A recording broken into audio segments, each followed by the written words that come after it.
Mehar police पारां hotel मालकन खां रमज़ान शरीफ में होटल खोलण लाइ रिश्वत वठण जी वीडियो वायरल थी वई आहे। काज़ी आरिफ पोस्ट जे इंचार्ज एएसआई अली मोहम्मद गाडेई पारां शहर जे होटल मालकन खे थाणे ते घुराए रमज़ान शरीफ जे भलारे महीने में रात 3 वगे खां सुबुह 6 वगे ताईं होटल खोलण जी इजाजत ॾियण लाइ रिश्वत घुरण वारी वीडियो सोशल मीडिया ते वायरल थी वई। वायरल थियल वीडियो में एएसआई चई रहियो आहे त मोबाइल ख़राब हुई, 18,000 रुपया ख़र्च कया आहिनि, उहा मूं ठाराई आहे ऐं रोज़ गाॾीअ में तेल जो ख़र्च बि थिए थो, पर गवर्नमेंट असांखे कुछ भी नथी ॾे, उहो ख़र्च जो पूराओ किथां कंदासीं। कल ताज़ी मीटिंग अटेंड करे वहाँ डीएसपी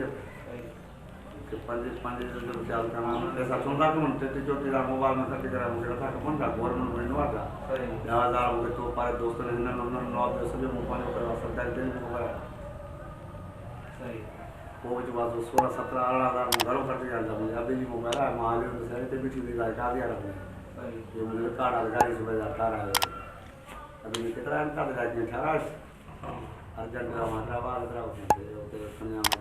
बस सही है। अब तू सुबह में बंद करना सब तो मेरी मुझे को है तू पान में ये ऑपरेट कर जो एकड़ो काम सिस्टम में नहीं दो सब ना रहा ये मोबाइल के जैसे पान में काम तो किलो एकड़ो मां डेली सुबह समोसा आते सही है। रमज़ान शरीफ जो भलारो महीनो अचण शर्ती काज़ी आरिफ पुलिस रिश्वत वठण जी बाज़ार गरम करे छॾी आहे। सुजाण धुरियन पारां मामले जो नोटिस वठी पुलिस खिलाफ कार्रवाई करण जो मुतालबो कयो आहे। विजिट कयो अवामी आवाज़ मीडिया ग्रुप जी वेबसाइट awamiawaz.pk